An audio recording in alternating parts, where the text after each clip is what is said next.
ہمارے عقائد میں سے یہ بھی ایک عقیدہ ہے کہ قیامت پر ایمان رکھنا ضروری ہے. قیامت اور علامات قیامت. جی حدیث جبریل جو ہے نا مشہور حدیث ہے جو السنہ کہلاتی ہے نا یہ حدیث، اس میں علامات قیامت کا ذکر آیا ہے. اس کے علاوہ اور بھی بہت ساری کئی حدیثیں ہیں، اس میں بھی کئی اہم علامات کا ذکر آیا ہے.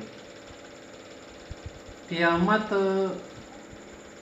جب واقع ہو جائے گی نا، آ جائے گی، تو اس وقت پوری کائنات میں زلزلہ برپا ہوگا.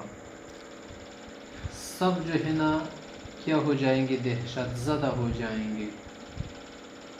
چھوٹے بچے اس کی وجہ سے بوڑھے ہو جائیں گے، زیادہ ہیبت اور خوف کی وجہ سے. حمل گر جائے گا عورتوں کا. بہت ہی کہ خوفناک دن یہ آ جائے گا ایک نہ ایک دن. آسمان و زمین کے پرخچے اڑ جائیں گے، پوری کائنات جو ہے نا مر جائے گی، کوئی نہیں رہے گا.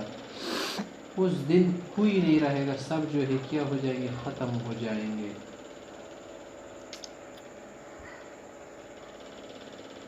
قیامت کا وقوع کب ہے تو یہ اب ہمیں معلوم نہیں.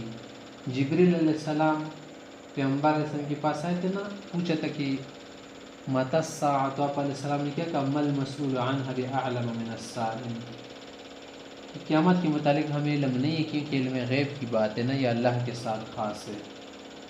قیامت کا جو وقوع ہے وہ ہمیں معلوم نہیں کہ کب واقع ہوگی. ہاں واقع ضرور ہوگی، اس پر ایمان رکھنا ضروری ہے.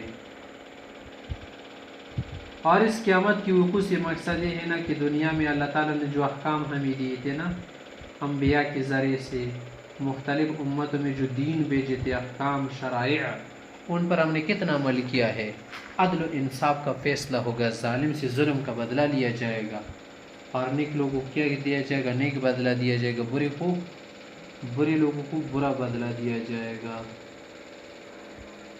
پھر قیامت کی جو علامات ہے نا، قیامت کی علامات 3 طرح ہے.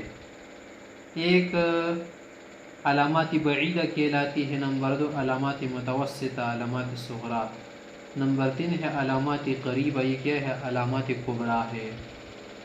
علامات بعیدہ سے مراد یہ ہے نا کہ وہ بہت پہلے ظاہر ہو چکی ہے. بعیدۃ یعنی بہت دور پہلے ظاہر ہو چکی ہے نا. وہ علامات، ان میں سے ایک علامت پیغمبر علیہ السلام کی بعثتی بھی قیامت کی ایک علامت ہے. انا بعثت انا والساعة كهاتین.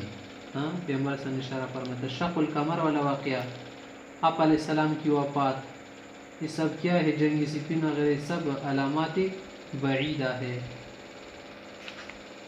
دوسری ہے علامات متوسطہ، جو بیچ کی علامات ہیں. اس سے وہ علامات مراد ہے نا جو کیا ہے، ظاہر ہو چکی تھی اور ظاہر ہو جائے گی بیچ میں نا، زیادہ دور دراز والا زمانہ اس پر نہیں گزرا. جیسے حدیث میں آیا ہے نا کہ لوگ کیا ہو جائیں گے، کمینہ ہو جائیں گے، لیڈر خیانت دار ہوں گے، خائن ہوں گے، منافق ہوں گے، رذیل ترین فاسق لوگوں کی حکومت ہوگی. اس کے علاوہ بھی بہت سارے گناہ بتائے گئے ہیں نا. ظلم کا، گناہ کا بازار ہر طرف گرم ہوگا، ہر طرف گناہ کی بات ہوگی. یہ علامت کیا ہے، متوسطہ ہے. پھر جب مہدی علیہ السلام ظاہر ہو جائیں گے نا، اس سے لے کر آخر تک کیا کہلاتی ہے، علامات کبریٰ. یہ بڑی علامات ہے نا. مہدی علیہ السلام ظاہر ہو جائیں گے، عیسیٰ علیہ السلام نزول فرمائیں گے، یجوج مجوج کا نکلنا، دابۃ الارض کا نکلنا، پھر آخر میں کیا ہونا، سورج کا مغرب کی طرف سے چڑھ آنا، دجال وغیرہ کا نکلنا، سب کیا ہے، علامات کبریٰ ہے، بڑی علامات ہے. پھر اس کے بعد کیا ہوگی، قیامت واقع ہوگی.